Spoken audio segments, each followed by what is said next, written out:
Hello students, welcome to Awadh education. I hope कि आप सब लोग वेल एंड गुड होंगे एंड साथ ही में आप लोग फर्स्ट वीडियो वॉच किया होगा जिसमें आपका इंट्रोडक्शन था सब्जेक्ट का। राइट, फर्स्ट सब्जेक्ट जो था फाइनेंशियल अकाउंटिंग 3 उसका इंट्रोडक्शन देखा था।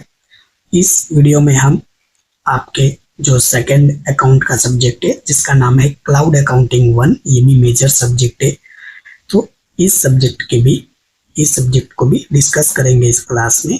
चलिए बिना टाइम वेस्ट किए हुए इस क्लास को शुरू करते हैं। ये रहा Gujarat university BCom on sem 2, subject का नाम है आपका क्लाउड अकाउंटिंग 1, मेजर सब्जेक्ट है आपका। कोर्स कोड है DSC CLA/122। Credit mark distribution की बात करें तो ये भी आपका और रखा गया है, सेम जैसे कि फाइनेंशियल अकाउंटिंग 3 था उसी की तरह ये भी as per NEP national education policy 2020 के अकॉर्डिंग ही ये सब्जेक्ट है। To be effective from June 2023 से अफेक्ट हुआ है, यानी आपको 2024 एंड 2025 राइट, ये दोनों के पेपर्स अवेलेबल होंगे राइट, 2024 एंड 25 के। सिंपल, तो आप लकी स्टूडेंट हो कि क्या होता है जब भी नया कोर्स आता है तो क्या पूछा जाएगा क्या नहीं पूछा जाएगा, पेपर्स कैसे आएंगे, तो आप ये 2 साल के पेपर को एनालाइज करोगे तो एटलीस्ट आपको पता तो चल जाएगा कि कौन कौन से क्वेश्चन इंपॉर्टेंट है और कौन से क्वेश्चन बार बार पूछे भी जाते हैं। चलिए स्टार्ट करते हैं वीडियो को।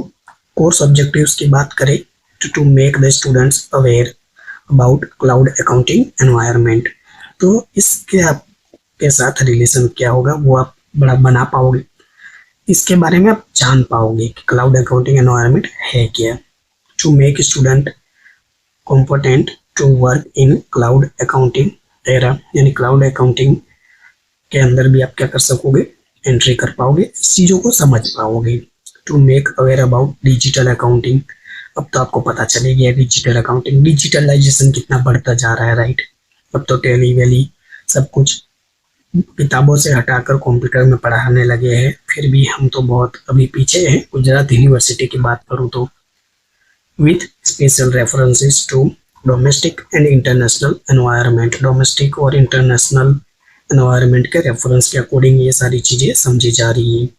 कोर्स का आउटकम क्या होगा, आप ये पढ़ लोगे उसके बाद आप क्या बन सकते हो, able to identify and record financial transaction in cloud accounting packages, तो क्लाउड अकाउंटिंग के अंदर जो फाइनेंशियल ट्रांजेक्शन होता है उसको आप रिकॉर्ड कर पाओगे, आइडेंटिफाई कर पाओगे, इजीली उसको समझ पाओगे राइट।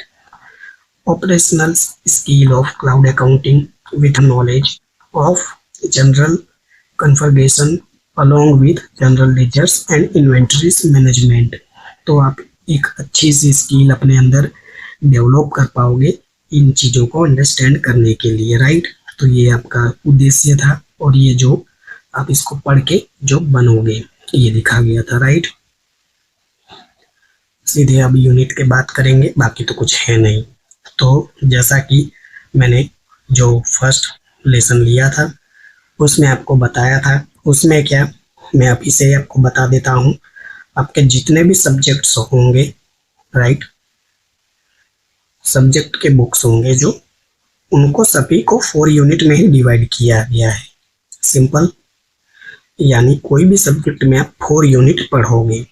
यूनिट नंबर 1 है यहाँ introduction to cloud accounting right, introduction of cloud accounting है यूनिट नंबर 1, वेटेज 25% है। सॉरी स्टूडेंट्स, हाँ वेटेज 25% है। सेम थोड़ा सा मैं स्क्रॉल कर लेता हूँ। यूनिट नंबर 2 है जनरल कन्फिगरेशन, ये भी एक 25% वेटेज है। यूनिट नंबर 3 है जनरल लेजर, इसका भी वेटेज 25% ही होगा राइट, देख लीजिए। एंड ये रहा यूनिट नंबर 4 इन्वेंट्री मैनेजमेंट, जिसका वेटेज 25% है। 25% वेटेज का मतलब क्या है कि देखिए जैसा कि आपका क्वेश्चन आपको एग्जाम में देखने को मिलता होगा, क्वेश्चन 1 आपका आएगा 10 मार्क्स का, उसकी और में भी आएगा 10 मार्क्स का, राइट। सेम वैसे ही क्वेश्चन 2, क्वेश्चन 3, क्वेश्चन 4 सभी 10-10 मार्क्स के क्वेश्चन होंगे। और आपको जो क्वेश्चन 5 आएगा वो चारों यूनिट में से मिलाकर आपको एमसीक्यूज पूछेंगे ये लोग। बस हो गया आपका पेपर 50 मार्क्स का। बताइए क्या ही था इसमें, क्योंकि पेपर डिस्कशन नहीं है। फिलहाल हम जो डिस्कशन कर रहे हैं आपके इस सब्जेक्ट के बारे में डिस्कशन कर रहे हैं कि इस विषय के अंदर है क्या, राइट। तो वो चीज़ें हमें समझनी है। तो सबसे पहले मैं आपको एक बात बता दूं, ये पूरा का पूरा यूनिट है, यानी पूरा सब्जेक्ट ही है ना, ये जो चारों के चारों यूनिट है ये थियरीज है। थियरीज का मतलब समझ रहे हो ना, यहाँ से कोई भी सम नहीं आएगा आपको, सम इसके अंदर है ही नहीं। तो जैसे आप थियरीज का मतलब समझ रहे हो ना, जैसे कि आप बीए का पेपर कहते हो, बीए का पेपर हो गया, इकोनॉमिक्स का पेपर हो गया, लिखते हो ना पढ़ पढ़ कर, वही चीज यहाँ भी है। यहाँ आपको कोई भी सम नहीं है, राइट। सम नहीं है इस विषय के अंदर, आपको पूरी की पूरी थियरीज पढ़नी है। वो आप खुद से पढ़ो या मैं पढ़ाऊँ या कहीं से भी आप पढ़ो, एटलीस्ट लास्ट में आपको याद करना होगा। हाँ, बट मैं बेस्ट नोट्स दूंगा आपको, बेस्ट नोट्स दूंगा, जिससे क्या होगा आप इजीली उस चीजों को क्या कर पाओगे, लर्न कर पाओगे, आप याद कर पाओगे, राइट। आप याद कर पाओगे, बस इतना फायदा होगा मेरे से पढ़ोगे तो। चलिए यूनिट नंबर 1 के बारे में थोड़ा सा जान लेते हैं। क्या है, इंट्रोडक्शन है इसका। इंट्रोडक्शन यानी क्लाउड अकाउंटिंग का क्या करोगे आप, सबसे पहले परिचय लोगे। तो पॉइंट नंबर 1 है cloud computing and cloud accounting, सीधी सी बात है। उसके बाद उसका मतलब क्या होगा वही जानेंगे पहले।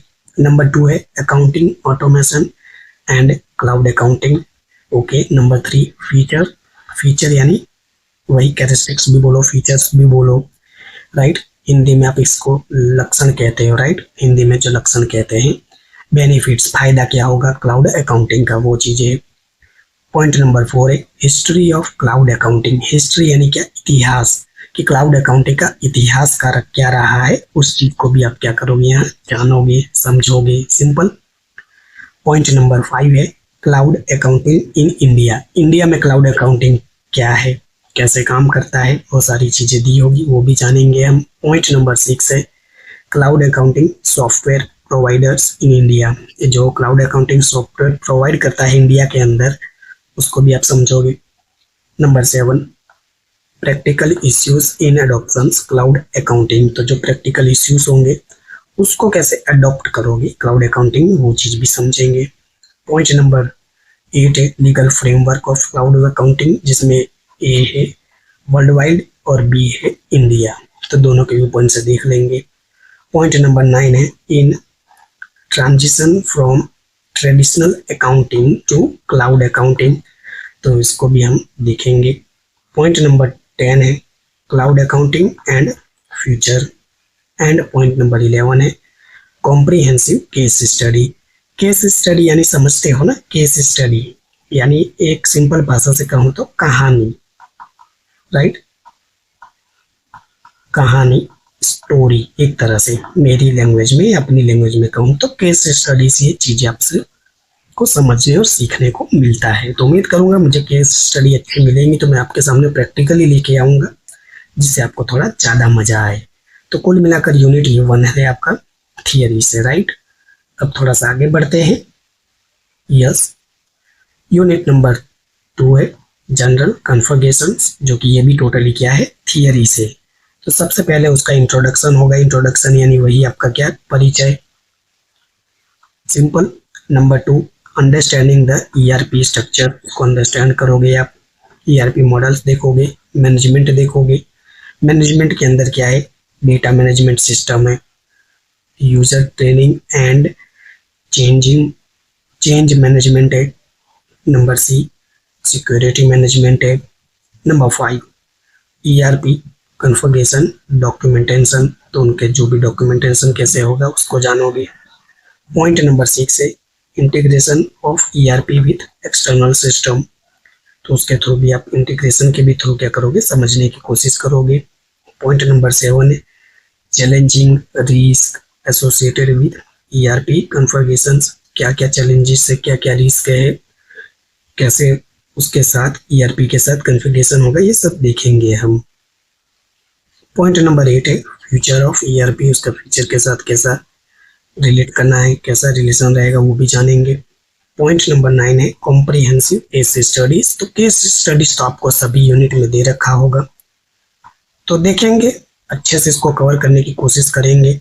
मैं कोशिश करूंगा कि आपको इसको अच्छे से एक्सप्लेन कर पाऊँ केस स्टडीज को, राइट। बुक में भी दे रखा है आपको, बट आप पढ़ोगे नहीं, मुझे पूरा विश्वास है, राइट। सेल्फ स्टडी का जब नाम आएगा तो वो तो आप करने वाले हो नहीं, तो ये तरह से सभी लोग आपको सेल्फ स्टडी के लिए होमवर्क ही देते हैं, बट मैं कोशिश करूंगा ये सब चीज़ें कवर करवा पाऊँ।